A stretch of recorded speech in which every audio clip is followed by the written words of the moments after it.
So I am really excited to share the story with you today of the day that I woke up and was completely repulsed by social media. Every single post that I read triggered me. I almost said triggered the F out of me, but they literally triggered the F out of me. I had people jumping into my messenger as they always have, and every single message just felt like it annoyed the hell out of me. I didn't want to post. I didn't want to I didn't feel creative.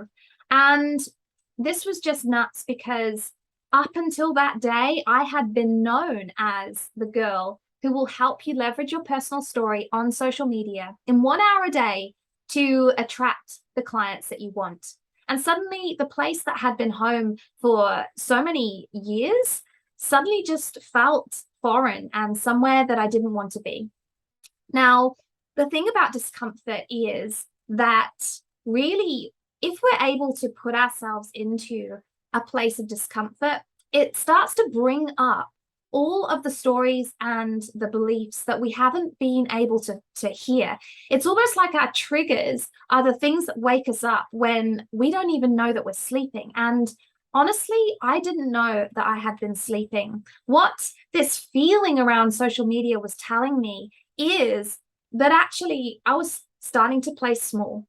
So much had changed in my life, in myself, in my world, even in my business with the work that I was doing. It was so much outside of social media. My clients were creating results in 4 to 6 weeks, even earlier, 3 weeks, 4 weeks, creating 10K, 15K, 20K. And then after that, we started to dig into the real world work. And that is what is going on in your story and where those emotions are and those stories are that are limiting you, that are keeping you playing small. And so I would love to share an interview that I have done with the most incredible partner in a book that is coming out in the next couple of months on October 1st, 2022, because we really talk to that emotional resilience, the fact that in whatever situation you are in, how you handle that situation is what creates the result of that situation, whether that situation happens through you with ease or whether it's difficult, whether it's challenging. Edie and I have the most incredible conversation around victim consciousness, what it means to be a victim to your external world and your circumstances, and how that can have you so blocked from achieving your goals. Perhaps you have a big money goal and it's just not coming easily. Maybe, like me, you scaled to 6 figures and you want to make the next 6 figures. You want to turn it into multiple 6 figures, but suddenly you're, reaching plateaus. Maybe you've made no money at all and you can't take that first step.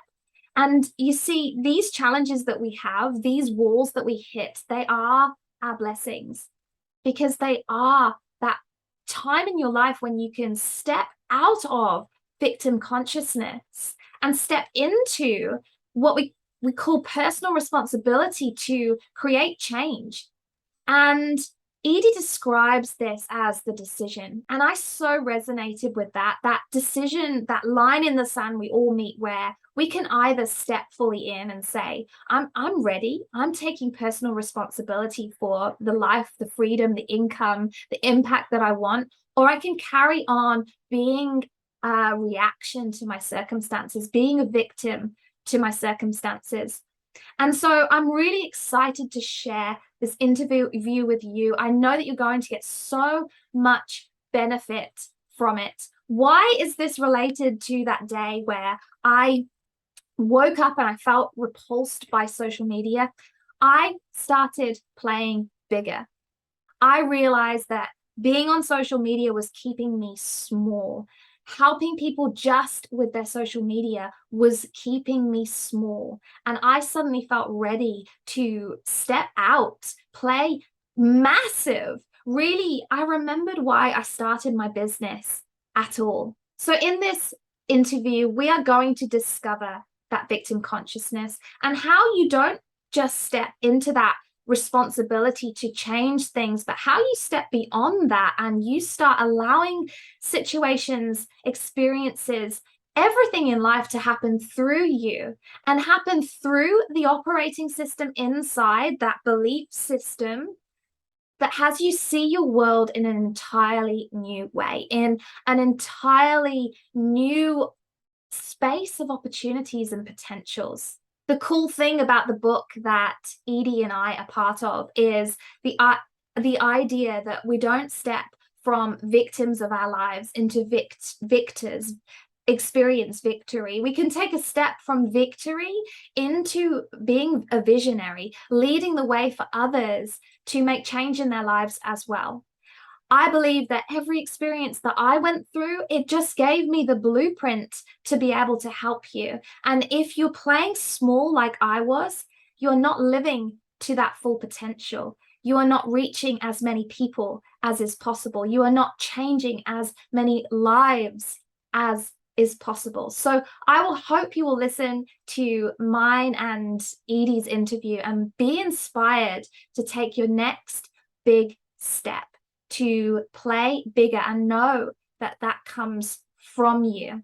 And if you would like access to my miracle frequency activation 7x7 method so that you can start taking the little changes we talk about in this interview that accumulate to an entire shift in your energy where things start coming easily to you, opportunities show up, the right people show up, then jump down into the description and grab that for free and enjoy this interview.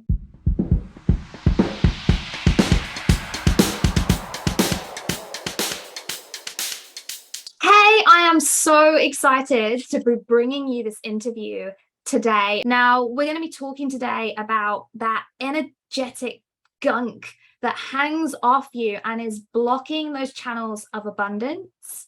And because of that, things aren't easy. Things are a struggle. You are doing more.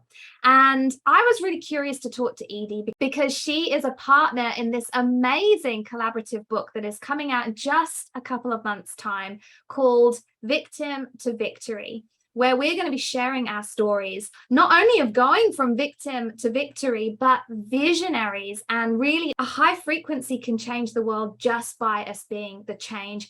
Edie has the way forward to that with what she does. She's amazing. Edie, introduce yourself. Hi, I'm Edie Devilbliss. I'm in San Antonio, Texas, on the other side of the world.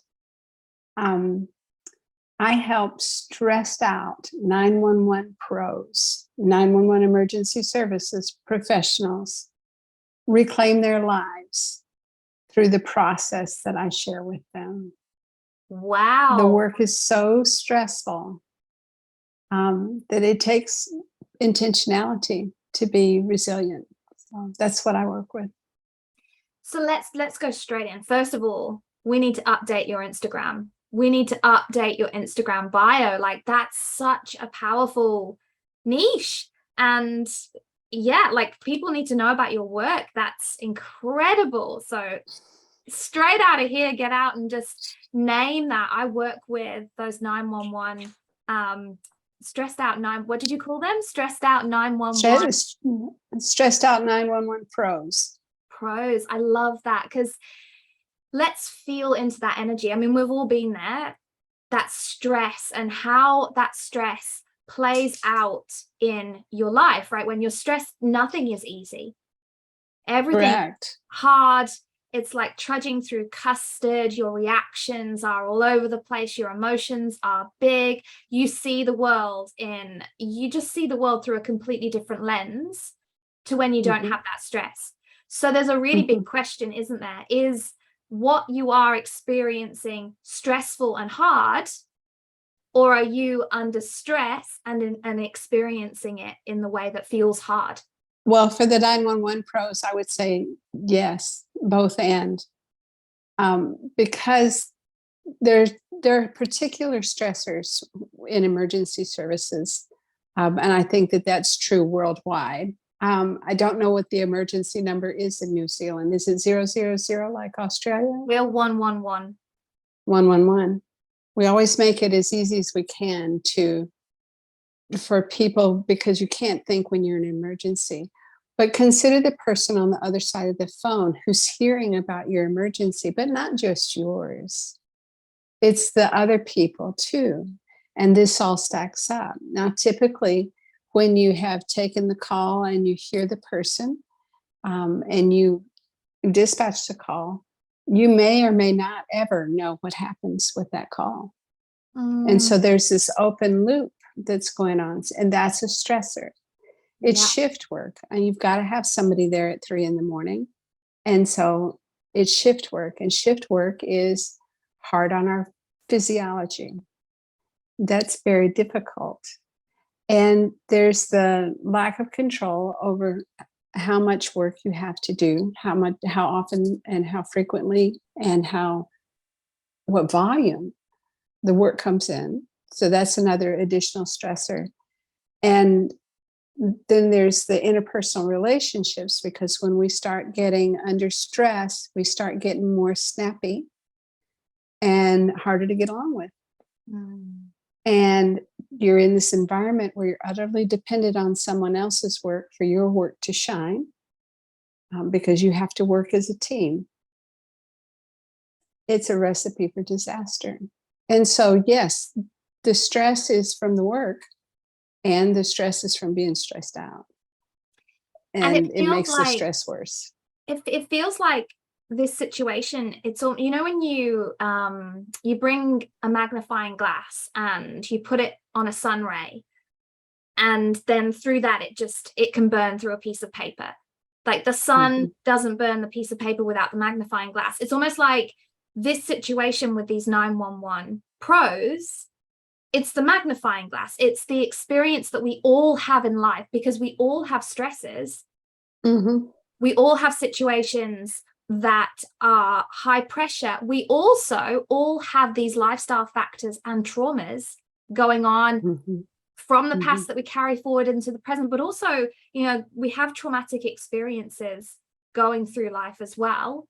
They don't have to be huge. They can be those little, what we call little T traumas, but they're still traumatic. But it's like this situation that you have with these 911 pros is that magnifying glass. It's everything intensified.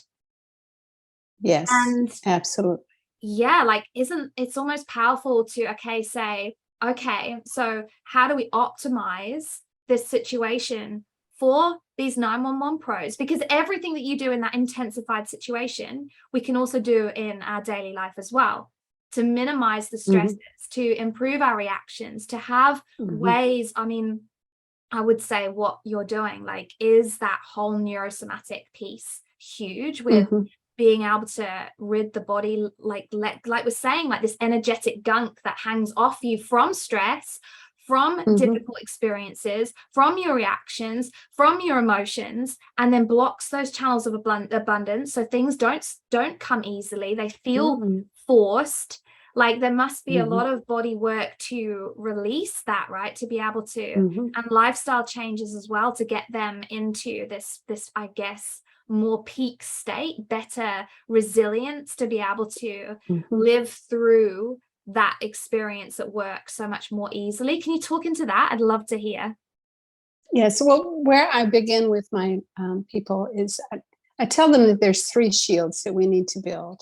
We need to have compassion, satisfaction, which is staying focused on the feel good part, because it does feel good to help people. There are times in 911 or in 111 where you really do help somebody, and that feels good. And we need to pay attention to that and keep it in our bodies.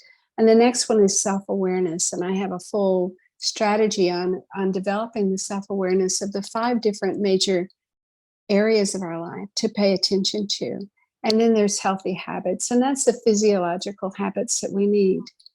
The one habit that I can help them learn most quickly, and it's where I like to start, is 5 minutes of silence each day. Meditation is proven to help us mind, body, and spirit. And it's scary to think about learning to meditate when we haven't done that. And there's all this mythology about it. But we can sit still and be quiet for 5 minutes a day and just listen to ourselves breathe. And so that's where I start people, is just listen to yourself breathe. Just pay attention to your breath for 5 minutes and do this each day. And as we establish that habit and work with the strategy for self-awareness in conjunction with each other, lives change. It's a beautiful thing. It's a wonderful process. What is the change? So tell me, like, what is the result? You take them through this 3-step process, and what happens? What is the change that manifests? One of my clients started getting along with her husband better, had better boundaries with her family member who is suffering an alcohol addiction, is looking into different work. So she has some margin in her life to be able to look into something else. And that's all from 5 minutes a day of silence. I have another client who started her 5-minute habit. She didn't want to try the silence. And so I think that we need to do what we want to do as adults. I don't think you need me to tell you what you should do. I don't believe in shoulding on people. Sometimes. And so she she wanted to develop an exercise habit. So what we did was what I had her do was put on her exercise shoes every day. Just get your shoes on. And from that, she's developed an exercise regime and experienced better health and better well-being, and has noticed that it helps her relationships. You know, when we feel good, we can be kind. I would love for you to explore that result, because again, like, you know, obviously we've met on these coaching calls for our book, and you know, this is such an amazing experience of learning about each other, learning about writing, learning about publishing. And there's so many people out there who have these amazing gifts and are putting these amazing, you know, masterpieces out into the world. But the bridge between the masterpiece and the change, so much around our marketing and how we talk about what we do, right? So just going back to your Instagram profile and just seeing, you know, you've got such leverage there to talk about the 3-step process that creates this result for these 911 pros. And you could do this cool start here, and then in the link have start here with your 5-minute habit. And then, you know, I can see it. I can just see it growing legs. Like, what you do is amazing. Because let's be honest, right? A lot of professions, whether it be working as a 911 pro, whether it be owning your own coaching business, whether it be being a teacher, like, when you go in from a heart place and you go in with that passion to help people, and often that passion comes from our personal story where we've been hurt in the past or we've had experiences. And then you go in, and it's almost like you go in a little bit naive, don't you? You are in it's almost like a brick in a hard place. What do they call it? A rock in a hard place, where, you know, you're bringing your baggage with you. You're bringing it's again, the sun ray going through the magnifying glass. It all gets heightened in these experiences. And I think that's where we end up in our businesses, not making it easy, because we're living that business, or we're doing that job through the experiences and the beliefs and the programming we have, creating all this energy around us. And it takes somebody like you to step in and say, hey, do you know there's a better way? There's a better way. And for me, I think, especially around this book and my chapter specifically, because I want to talk about victim consciousness, which is that awareness. It is that, and it's absolutely my story. I was a massive victim to my own experiences, and I was in this place of almost expecting somebody to reach out and save me. I didn't know how to. I had no self-empowerment at all, and everything was because of these situations. It was nothing to do with me. It was all to do with these situations. And then I took this step forward from that victim consciousness when I was like, hey, I think I can start taking some of this on and I can take these positive steps forward, but I took them in the wrong energy. I really allowed my masculine energy to stand up and take this on from a very, it was very unhealthy, actually. It was very much, and this is because I still had these fears and this scarcity and these, limiting programs and beliefs. And that is ultimately what led me to where I was last year, which, I'm going to be sharing this story over the next couple of weeks, where I didn't have it easy, but I felt like I had it all. I felt like I'd finally reached that golden place of money and security and experiences. But the way that I was doing it was just so unbelievably misaligned. And that was because, although I had done so much to lift these limiting programs up and dealt with them, healed so many of them, there was a few hanging there and it was funny, they arrived, they popped up their head and started becoming problematic when I'd had that success. I don't think I could have seen them without that success. I needed to have that success for them to like pop up and say, hey, it's now time for you to transcend. Because that's what we do, isn't it? We transcend then into this place where it's that ultimate mastery. And really what you're helping people with is that ultimate mastery of themselves, where they get their freedom back, they get their choice back, they get their, they're able to feel empowered in whatever situation, whether it's their health, their relationship, their job or whatever. And that really is where we transcend in our energy and we start becoming the change. We're letting go of that energetic gunk. It's not holding on to us anymore. And things do start to come easy. I'm beginning my chapter in my book with the scenario where I had 25 grand land in my lap. And I ended up laughing in delusion because when I was really, really struggling in a food bank, that money would have never, ever come to me easily like that, because I wasn't easy like that. So I just think, it's so powerful what you're doing to help people to step into this place of empowerment. If anybody's listening to this right now and it's really resonating, maybe maybe they're exactly your ideal client. And if they are, go find her on Instagram because she's amazing. Maybe it's just something similar and it's that magnifying glass and it's like, this is really talking to me. What would be the 3 tips that you would give them just to move forwards in some way to start their journey of change? The 3 tips. The first tip I would give them is to choose to do something different. The decision. The second is to give themselves grace in doing something different. And the third is make sure that they take the smallest step possible each day.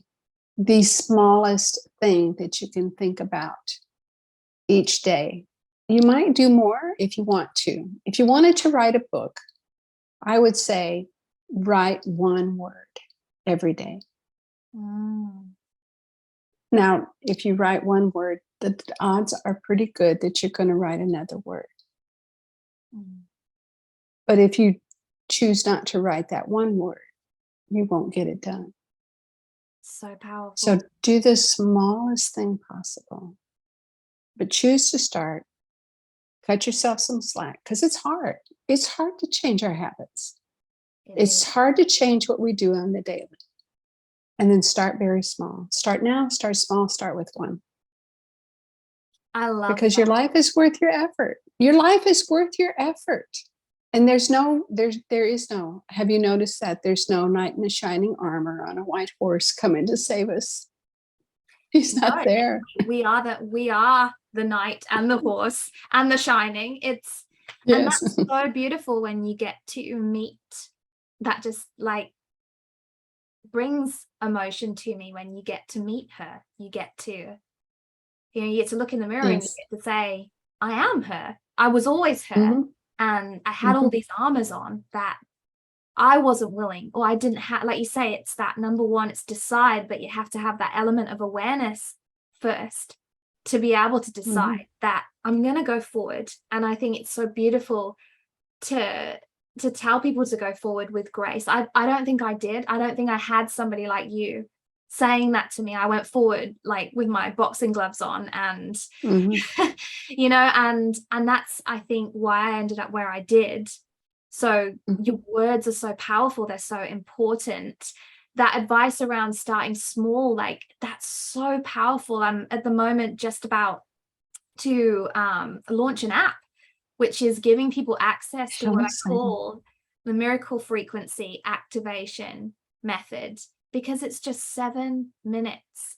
7 minutes of things that you can do. And I say, do them 7 times a day. Find, you know, if it's between your work hours, just drop into them 7 minutes. It will make an absolute difference to your life. Like your 5-minute silence, like that's absolutely life-changing. But what happens is when we close our eyes and we try to sit, our mind kicks off. Mind has a field day. All those things are coming in, the things you need to do, the person you need to speak to, the thing that you like, the urgency to be anywhere else but inside of yourself.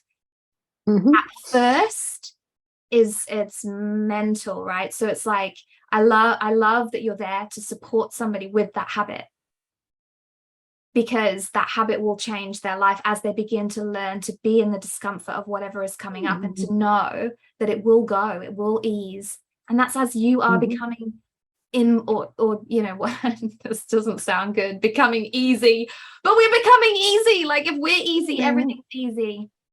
We become more natural with ourselves. 100%. I don't know that it's easiness, I think it's naturalness, that who we are is who we are. You know, I look the way I look. I am my age. I am where I am. And that's okay. It's all okay. Because when we learn to love ourselves exactly the way we are, and accept ourselves exactly the way we are, then we're empowered to do something different if we want. And we're empowered to recognize what it is that we want. As long as we're beating ourselves up for being who we are, there's no room for change. That's right. There's no room to do anything different. And finding those unique parts of you. You know, I am unapologetically myself right now, and it's so fun right now, because my movement, I guess, from that victim place began with me saying, do you know what, like if I'm going to be this coach, if I'm going to have this global reach, if I'm going to be the little female version of Tony Robbins and, you know, go take over the world, I actually need to start getting visible. And I set myself a 125-day challenge, and there was reason behind the dates. I'd just finished, I was in a reality show. I'd gone to Florida because the prize was $75,000 worth of coaching. And I was like, this is the thing that is going to save me. You know, I can't afford that level of coaching myself, so I'm going to win it. I didn't win it. And I'm sat on the plane, and the plane's flying, and all this emotions coming up, and I'm looking out the window, what the hell am I going to do now? I've tried everything. There's nothing else I can try. And it was like, in that realization, the penny dropped. Okay, you've tried everything, but show up for yourself and stop looking for ways to save yourself.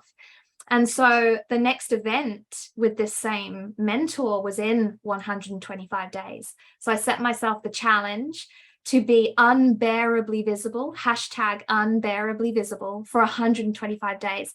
And I stuck to it. I showed up every day. I did live videos.